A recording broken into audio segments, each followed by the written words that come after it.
Hello everyone and welcome to another MCAT ACE lecture. So this lecture will be focusing on the genetics and evolution concepts that are being covered in the MCAT.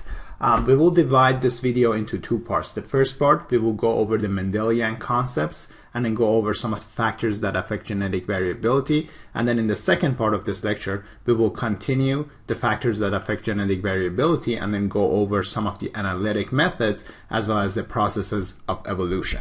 Okay, so starting with the Mendel's genetic experiment. And as you all know, Mendel is known as father of genetics because the modern science of genetics was founded actually by Gregor Mendel, and he was an Austrian monk that was in charge of the monastery garden. And it was right there that he has started to carry out his experiments with the ordinary garden pea plants, which has led to the discovery of the law of segregation, which I'm going to cover right here. Mendel's first law was law of segregation, as well as the law of independent assortment. Now, the reason that these pea plants were excellent for genetic experiment was that they had a small size, they were easy to grow, and they were yielding many different progeny. So that was some of the advantages of this model system that Gregor Mendel has been working with. And the pea plants that he was working with were purebred, meaning that they were producing identical offspring to themselves. So what Mendel did was that he started a cross between two purebred plants, one with a purple color and another with a white color, and he noticed the first generation, which was hybrid because it was a combination of two purebred plants, the first generation has yielded only one of the colors of the two he has started the experiment with. So the first generation was called F1 generation, and these were hybrid plants. The second generation was another cross. It was self-pollination between F1 and F1. So we have uppercase P and lowercase p. It was crossed to another sibling. So it was crossed to another uppercase P, lowercase p. So the pollens that are being generated by each one of these plants is, for the first one, we have uppercase P, and for the second part of the genotype, we have lowercase p.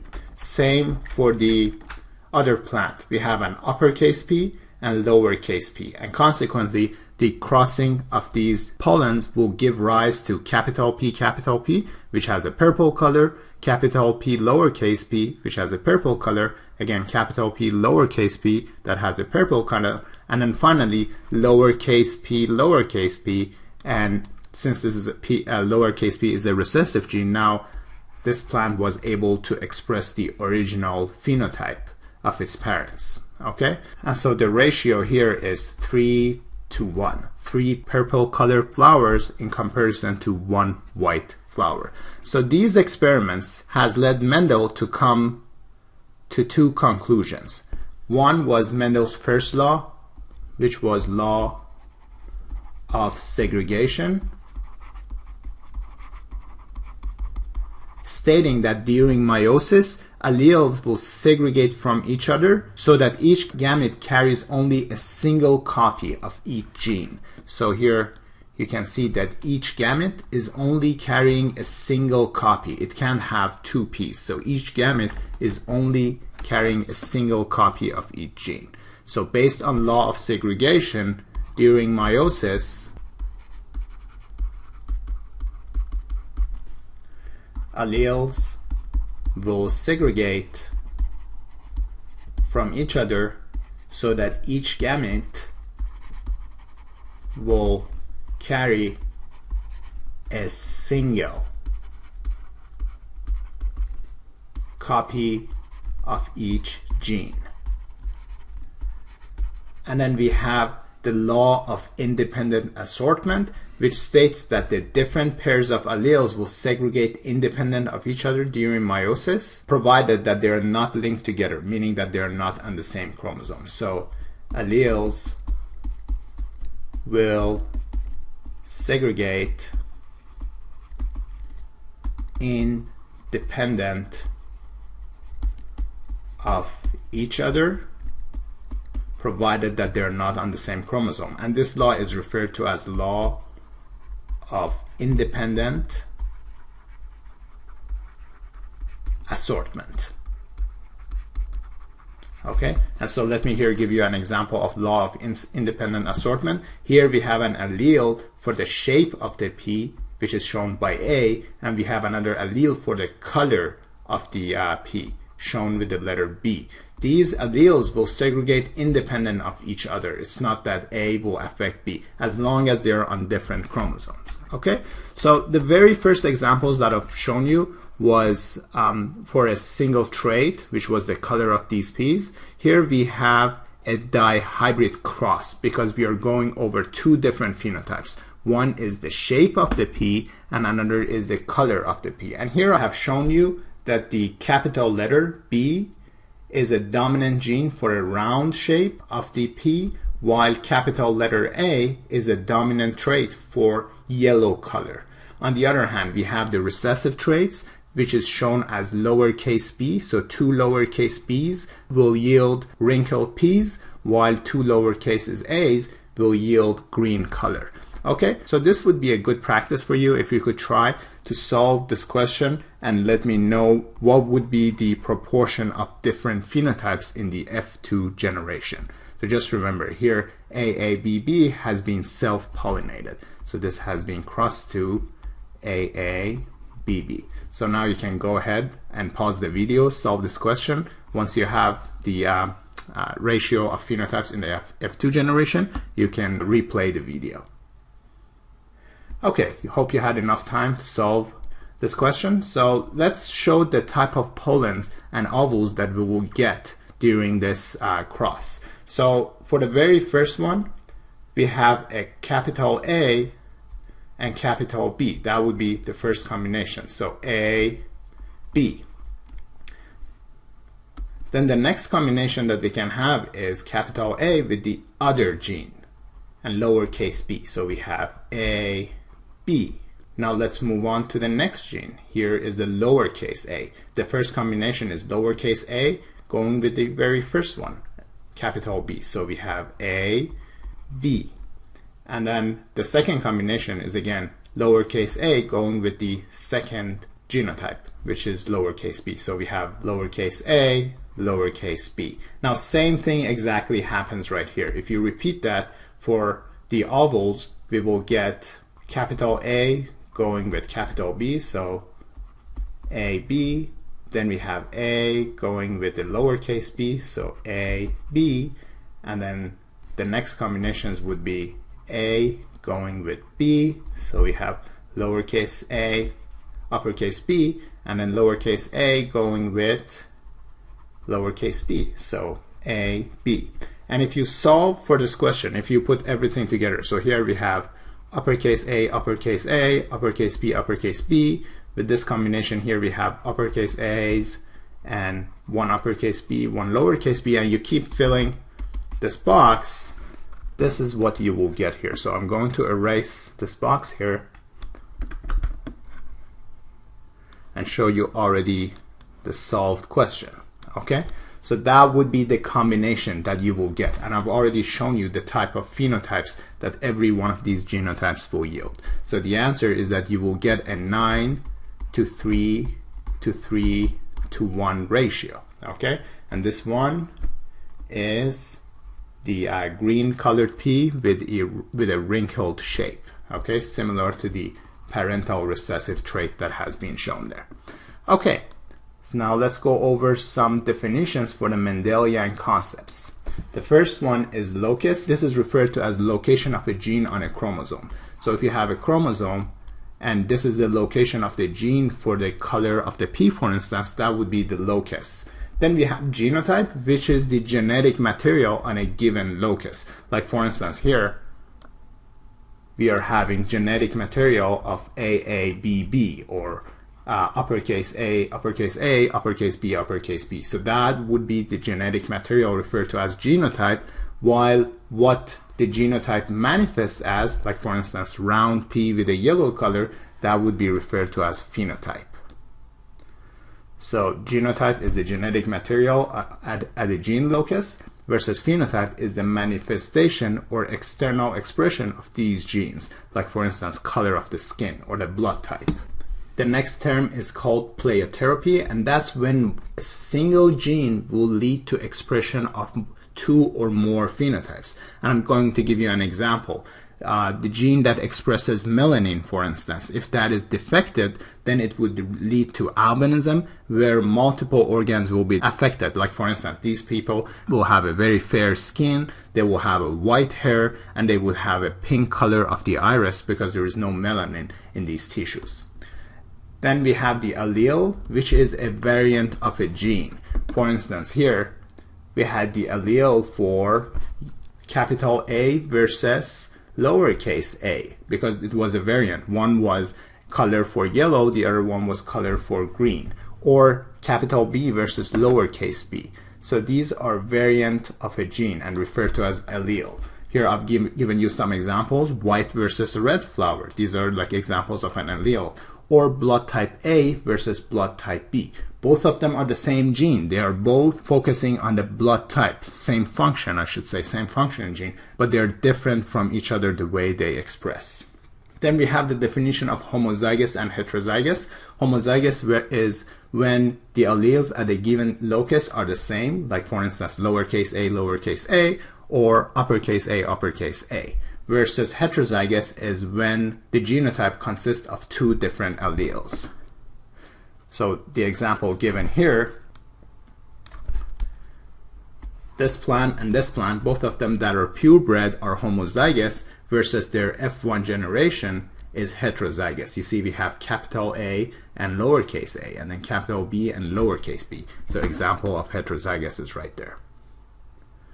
Wild type is basically referred to a normal allele or phenotype of an organism. So like for instance, the flies that you find outside in the world, those are wild type flies, versus those flies that you mutate in the lab, those are no longer considered wild type. Okay, so wild type is a normal allele or phenotype of an organism. Recessiveness is referring to genes that are only expressed when they are present in an homozygous individual, like lowercase a, it can only get expressed when it's in a homozygous state. Once it combines with a dominant gene, it can no longer express itself. Like for instance, capital A is the dominant gene and will express itself, even if the recessive gene is present. So here we have a heterozygous, capital A, lowercase a, but the recessive gene will not be able to express itself. So here, recessive alleles of a gene are denoted by a lowercase letter, while dominant alleles are denoted by an uppercase. And all these examples that I've solved here for you were examples of dominant versus recessive. Here, the white color of the flower was recessive, while the purple color was dominant, and that's why in the hybrid cross, only the purple color has shown up. Same happens with the examples I've given you here. The round color and the yellow color were dominant, that we're here demonstrating in the hybrid again, versus the wrinkle shape and green color of the pea, those were recessive phenotypes.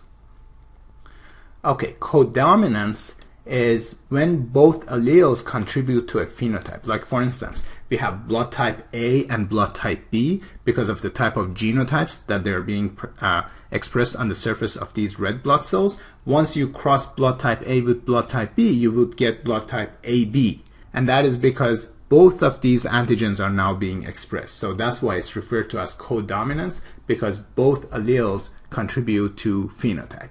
On the other hand, we can have incomplete dominance, where neither one of the allele can take over the other one. And so consequently, the heterozygous individual will exhibit a phenotype that is in between the 2 parental traits. Like for instance, if you cross a white snapdragon flower with a red one, this cross would yield pink flowers, and that would be an example of incomplete dominance. Leakage refers to gene flow from one species to another. Penetrance is the percentage of phenotype that will express their related genotype. Like for instance, when I say that retinoblastoma has 90% penetrance, it means only 90% of patients who have mutation in their retinoblastoma gene will show cancer, 10% will not. So that is referred to as penetrance, basically the frequency that the genotype will manifest in the phenotype. Or for instance, you say that BRCA1 gene mutation has an incomplete penetrance, meaning that not necessarily all the individuals who have this mutation will develop ovarian or breast cancer. On the other hand, we have the term expressivity, and basically that refers to how much of the phenotype is actually being expressed in relation to a genotype. Would it be a very severe phenotype that would be present, or a very mild phenotype? And this example is shown in patients with neurofibromatosis type 1.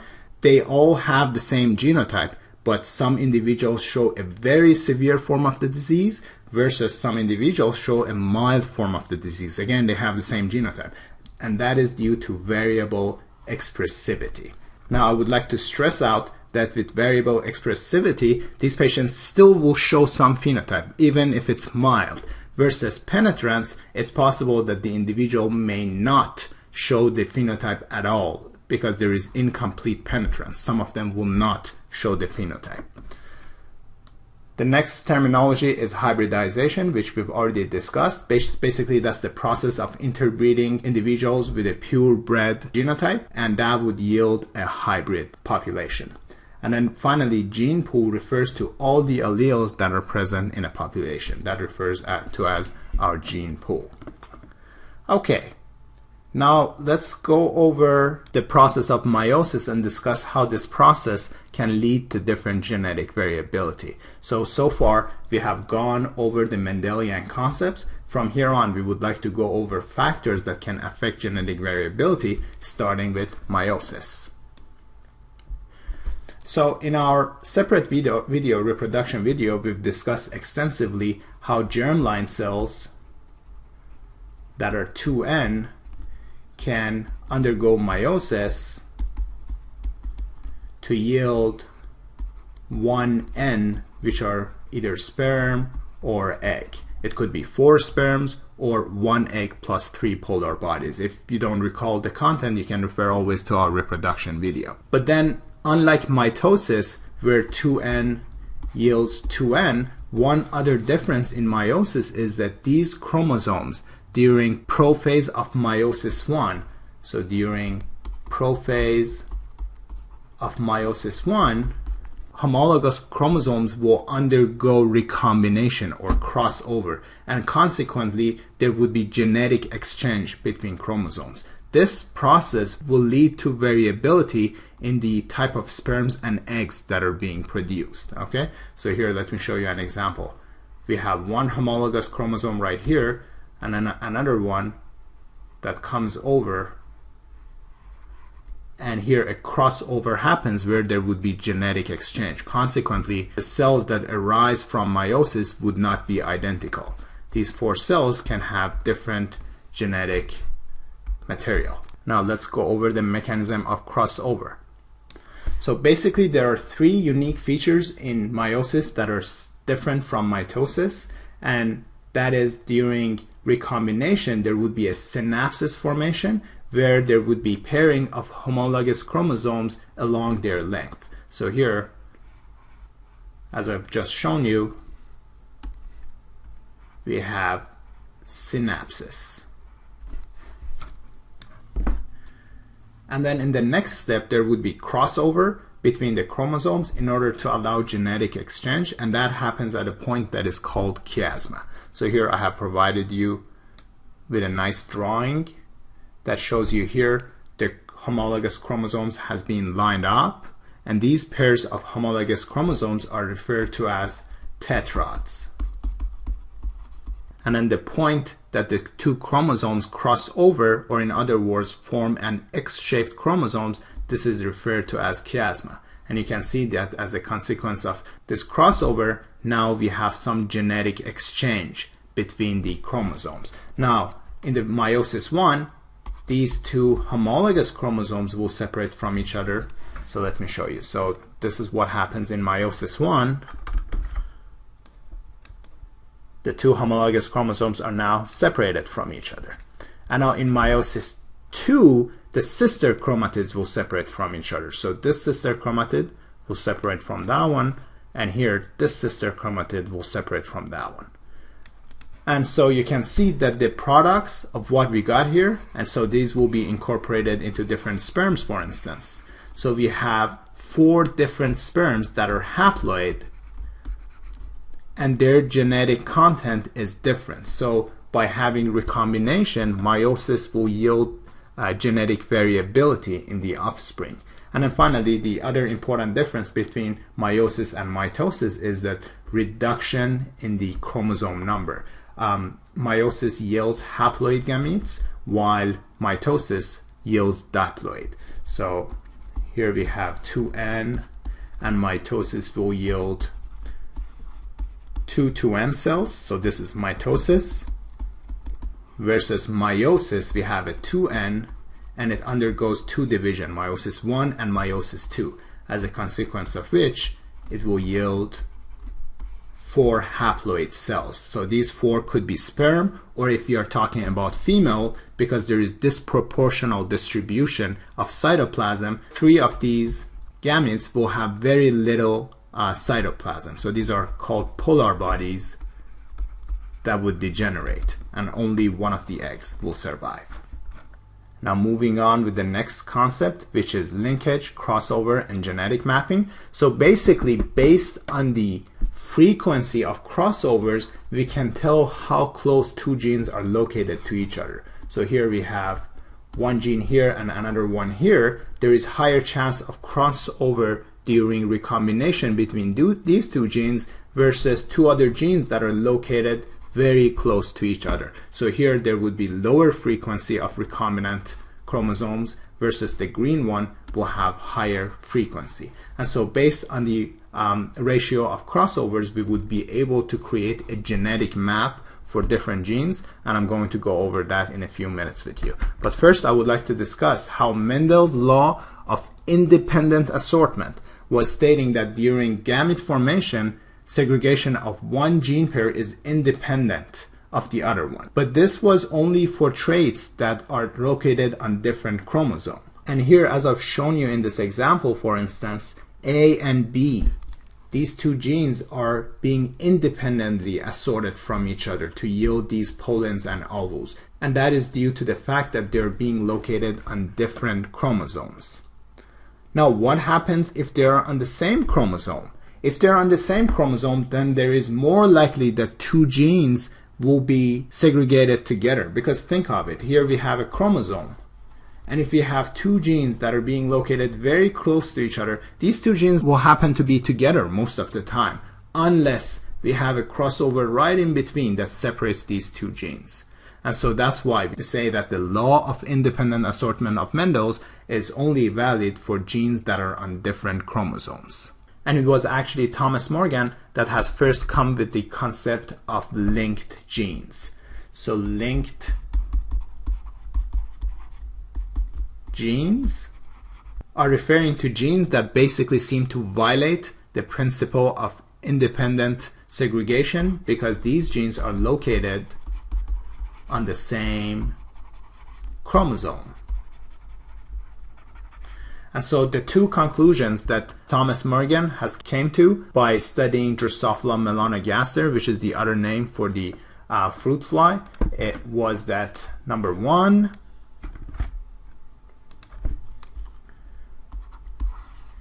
genes on each chromosome are genetically linked. And then his second conclusion was that Mendel's principle of independent assortment only applies to chromosomes. So independent assortment law of Mendel applies to chromosomes. Okay, not genes that are located on the same chromosome. So what happens if there is no crossover? Under those circumstances, the 2 genes that are on the same chromosome will segregate together and will inherit to the next generation. However, if there is crossover between those two genes, then they would separate from each other and present on two separate gametes. And so the chance of the crossover, as we just discussed, between two genes increases as the distance between those two genes increase. And so here I'm going to show you an example on how we can use the recombination frequency in order to find the genetic map or the genetic distance between these genes. And so what you have to do is that you have to find out how many crossovers happen between M and R. So the potential crossovers that we can have here is we can have a crossover between M and H. Okay, and so here is an example of the gametes that results from crossover between M and H. Alternatively, we could have a crossover between H and R.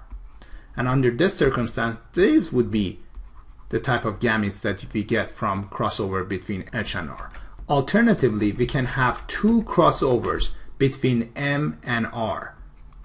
Okay, and here these are shown as M plus R and plus H plus gametes. Okay, for this one, however, since two crossovers has happened between these two genes, you have to multiply the value by 2.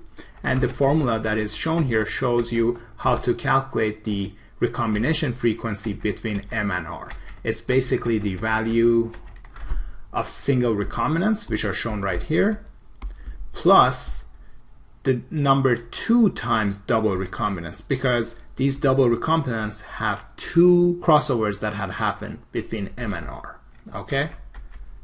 And you would actually better understand this question once I give you an example. So here it's giving you, there is a practice question that tells you the fruit fly genes W, X, and Y are all located on the same chromosome. The following table depicts the number of gametes that are produced in a female fly with the genotype +++ and genotype WXY. So these are our parental genotypes.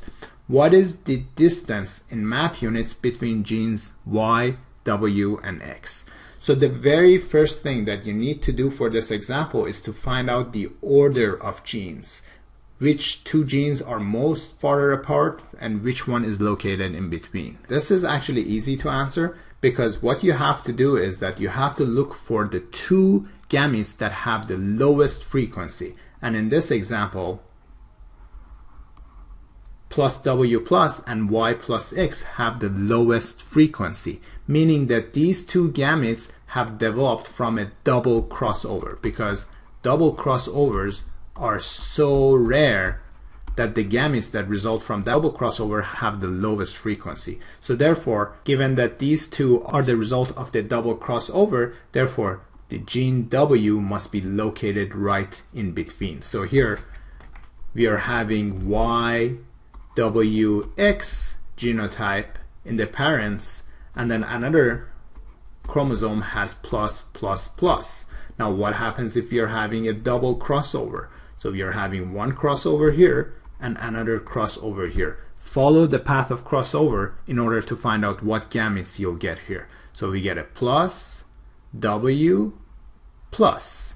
So plus W plus is one gamete that we get from this crossover. And then for the other side of this chromosome, we get Y plus X. Y plus X. All right, so we've answered the very first question here. We know that the order of these chromosomes is W being located in between. So we have Y, W, X, or it doesn't matter. You can write it X, W, Y. The important point is that the gene Y is located in between. Now we can move on with the next question, that is to find the distance in map units between genes Y, W, and X. All right, so the very first thing that we would like to do here is to find the distance between Y and X, which are the two genes that are farther apart. So which frequencies did we have to add? Do you recall? Map unit was equal to something divided by total. It was the single recombinants plus any double recombinants that had happened times 2. So the very single recombinants that we can have here is one crossover here. It would give you plus WX, so plus WX, or the other side of the chromosomes gives you Y plus plus, Y plus plus. So these are from recombination between Y and W. We could also have recombination between W and X. So the result here would be YW plus YW plus, or it would be plus plus X. So the genotypes that are shown right here, these are all single recombinants. But then the gene Y and X are so far apart that there is even a chance of having double recombination. And so those double recombinants we just discussed, we have plus W plus and we have Y plus X. Okay, so here those genotypes are shown right here, but since the 2 crossovers has happened, we have to multiply this number by 2. 2 times Y plus X frequency and plus W plus frequency. Okay, I hope it makes sense. Once again, between Y and X, since 2 crossovers has happened here, we have to multiply this value by 2. If we were talking about what the distance between Y and W, these double frequencies, there is only one that has happened between Y and W. Or if we were talking about W and X, there's again only one that happened between W and X. So we didn't have to multiply this value by 2. But now in this situation, for Y and X, 2 has happened between these two genes. So we have to multiply this number by 2, whatever it is. So let's go back to our table and find out what numbers we have to add up. So again, this was the formula that we had to use for finding the distance between chromosomes X and Y. Now referring to this table, let's find out what each one of these are adding up to. So the very first 4 are single recombinant, while the last 2 are double recombinant, and we just figured that out at the beginning of this lecture. Okay, so how many Y plus plus gametes do we have? We have 12 of that. How many plus WX we have? We have 16 of that. How many YW plus we have? We have 317. And how many plus plus X we have? We have 401. Now regarding double recombinant, we have 1 plus 0, 1 plus 0, but then again 2 of these happened. So 2 times the value. Again, the double recombinance between Y and X, there has been 2 crossovers. It wouldn't have been the case if we were talking about Y and W, because that would have been 1 crossover. Or between W and X, that would have been just 1 crossover. But in this situation, since Y and X are too far apart, it could have 2 crossovers, and so we multiply the value by 2. Okay, so these are the values that we got. I've already calculated the number for you. So single recombinants plus 2 times double recombinants times 100 divided by 2000, which was our total number of gametes. So here you can see that the total number of gametes adds up to, so there is 37.4 map unit distance between genes X and Y. And let me show that to you. Between gene X and Y right here, there is 37.4 map units. Now if you would like to pause the video and as a practice try to find the distance between Y and W and then W and X, but just keep in mind for these situations you don't need to multiply the gametes with double crossover by 2. You just add them up. Okay, if you need to pause the video, go ahead. Here is the table. Otherwise I can move on with answering the next question, which is what's the distance between Y and W? So first we could have had a crossover between Y and W. And then another crossover we could have had between Y and W. And then we don't care this time if there is another crossover between W and X, because we are not trying to find the distance between W and X. So since here in this situation only 1 crossover happened between Y and W, these double crossover gametes are only added once. We don't multiply it by 2. So the distance between Y and W is 12 plus 16 plus 0 plus 1 times 100 divided by total gives us 1.4 map unit. So again, the distance between Y and W is 1.4 map unit. So I'm going to erase this one right here.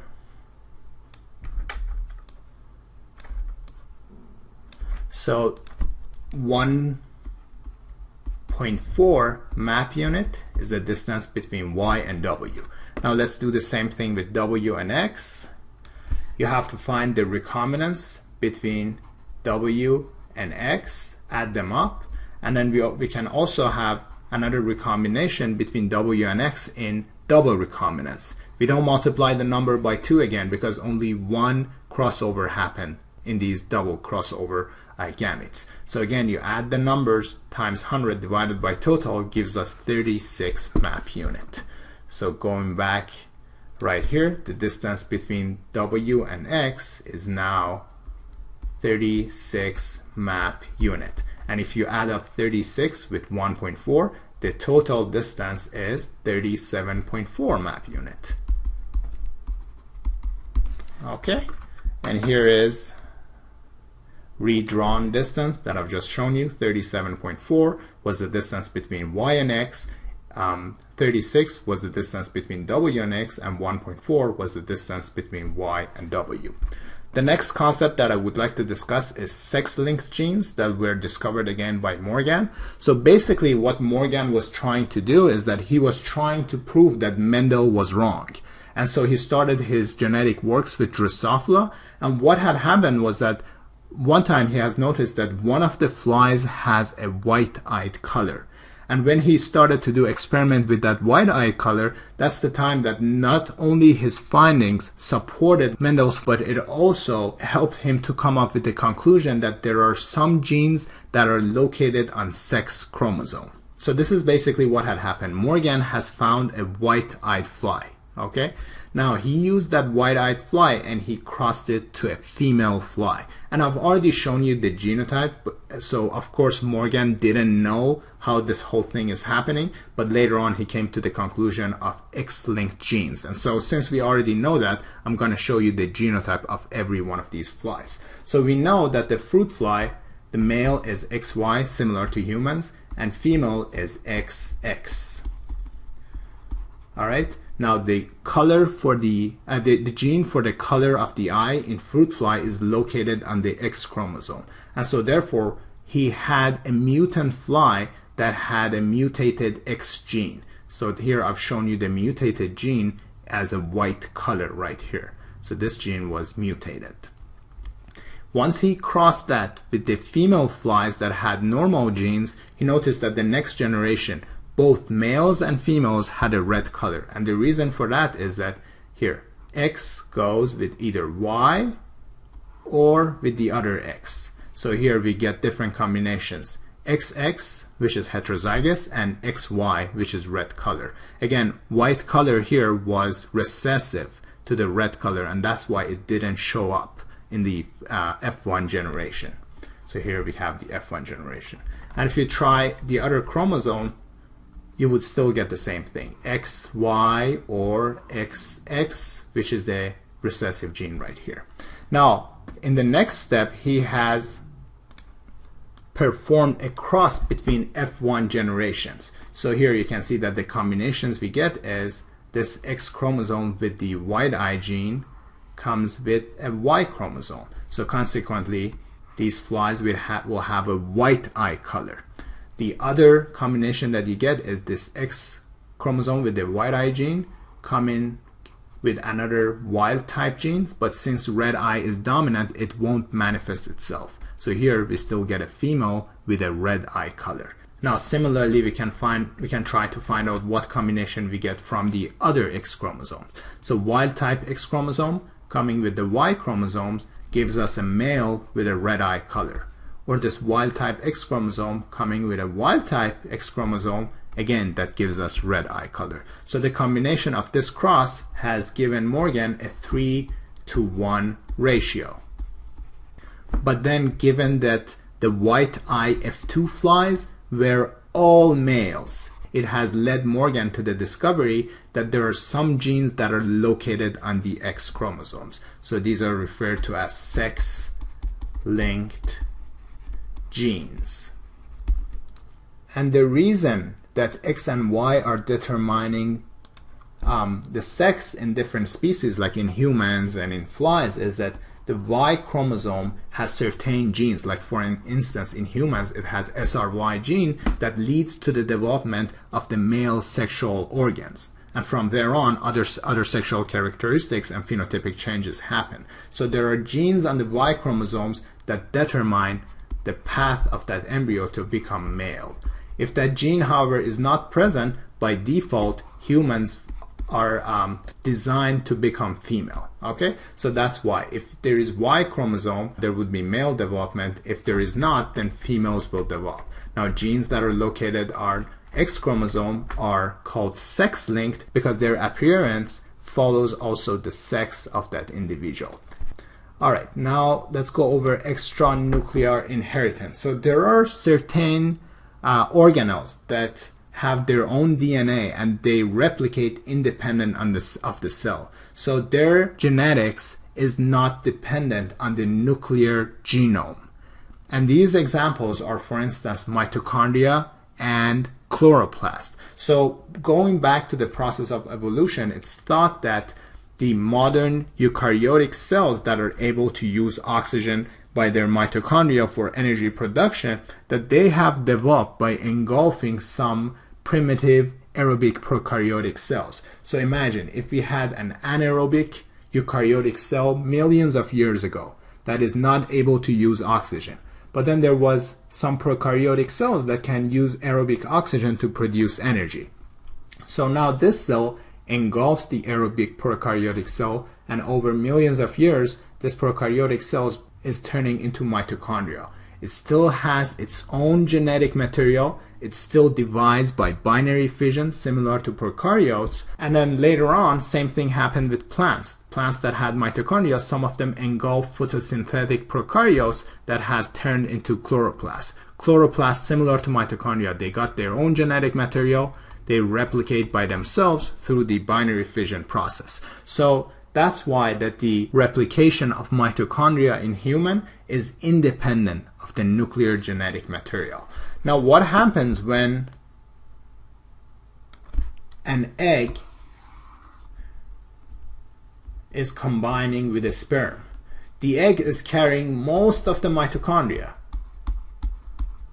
Okay?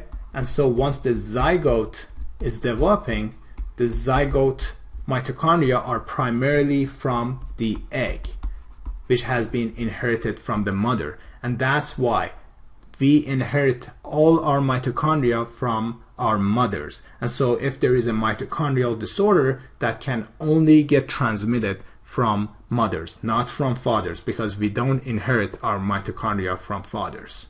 And so here I have shown you a drawing that a female contributes to the development of the mitochondria, and then both female and male contribute each to 50% of the nuclear DNA. So here, by going over extranuclear inheritance, that's what I'm referring to. Mitochondria that their genetic is independent of the nuclear DNA. Next, I'd like to go over mutations and how they lead to different genetic variability. So basically, over time, our genome can undergo mutation that changes the sequence of DNA. And this change can potentially alter the structure of proteins that those DNA are coding for it. Most of these mutations are deleterious, means that they're not good, but sometimes some of these mutations are good. There is a new protein that turns out to be very effective in helping with survival of that organisms. And so that's why that over time, these beneficial mutations can add up to come up with new function in different organisms.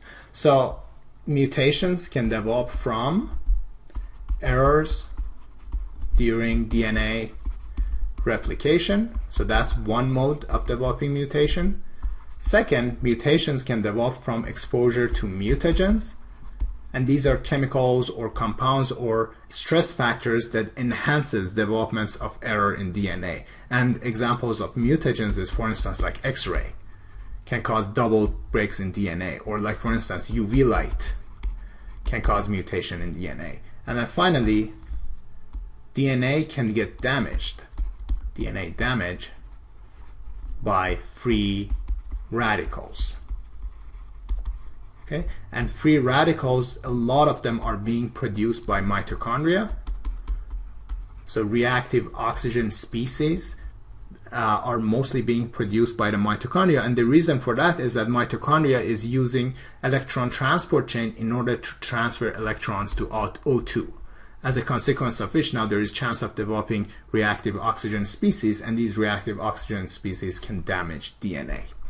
Now, regarding different types of gene mutations, we've already discussed this in our DNA replication video, but here I would like to give you a brief review of different gene mutations. So silent mutations are mutations that do not really affect the coding of protein, because that mutation yields still the same amino acid. And here I'm showing you an example of how the template DNA strand is used to produce an mRNA. The other DNA strand is called a coding DNA strand because its code is the same as mRNA, except that instead of thymine, there is uracil in the mRNA strand. Okay, so the DNA template strand was used to transcribe mRNA. And now this mRNA, through the translation process, different codons will code for different amino acids that will be put together by the ribosomes. So in the first example here, we have a normal translation process and there is no mutation. However, if there is a mutation, for instance, that TTT converts to TTC, but then this codon is still coding for the same amino acid, so there is no change in the protein structure. And this would be an example of silent mutation. However, if there is a mutation that now the codon is coding for a different amino acids, then that would be an example of missense mutation. So here you can change that phenylalanine has been changed to leucine. And then nonsense mutation is when codon changes into a stop codon, which is the code that tells us, okay, that's enough, you got to stop translating at this point. So this would be an example of nonsense mutation. And going back to this table, silent, there would be the same amino acid. Missense, it would change the amino acids. And then nonsense, an early stop codon will be created. And the memory aid that I have for you here is called stop the nonsense. So nonsense mutation is due to development of a stop codon. And finally, frameshift mutation happens when there is either addition or deletion of a nucleotide.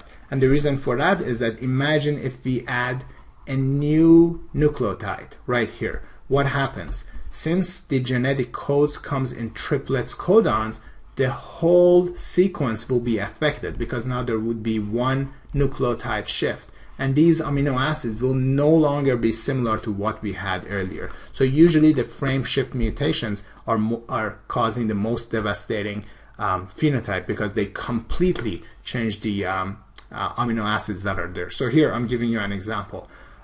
We had the mutation right here. Okay, and there is a base pair that is added, a G that is added. So from this point on, all the amino acids that we are getting are nothing similar to the original amino acids that we had there. So everything has been changed there. Okay, and that's an example of frame shift mutation caused by addition or deletion of nucleotides, which may result in misleading of the downstream nucleotides. Moving on to the chromosome mutation. So what I just explained so far for you was an example of gene mutation. Next, I'd like to discuss chromosome mutation. So these are basically mutations that change the structure of chromosomes, and therefore many genes will be affected. An example would be a deletion where part of the chromosome is deleted. So here you can see that D is deleted and give A, B, C, E. So part of the chromosome is deleted. Alternatively, there could be a duplication and part of the chromosome duplicates. So here in this example, BC duplicates and we have two BCs right here. Another type of chromosome mutation is called inversion, where part of the chromosome is removed and re-added in reverse orientation. And here is an example for you. BCD is now changing in the direction DCB, and that's an example of inversion. Insertion is the next type of DNA chromosome mutation, where a piece of one chromosome is removed and inserted into another chromosome. So as the name implies, insertion. And here is an example of insertion. C and D are removed from these chromosomes and are added to the yellow chromosome shown up there. And then finally, we can have translocation, where parts of one chromosome exchange with the other one. So in this example, you can see that I is exchanged with A and B. So A and B are moving to the other chromosome, and I is moving to the purple chromosome. Okay, so we are basically done with the first part of this lecture. In the next lecture, I would still like to continue on the rest of the topics we haven't covered here, which are the potential causes of genetic or phenotype anomaly, such as chromosome non-disjunction. We haven't discussed that yet. I would like to go over nucleotide mispairing, and then discuss how transcription and translation could also lead to mistake in the formation of proteins. Okay, so we would continue our lecture on those topics. Once we cover those, then we will go over analytic methods, evolution, and then finally go over some practice questions. Okay, so that concludes our first part of this lecture. Thank you all for listening, and I will see you for the second part of the genetics and evolution lecture.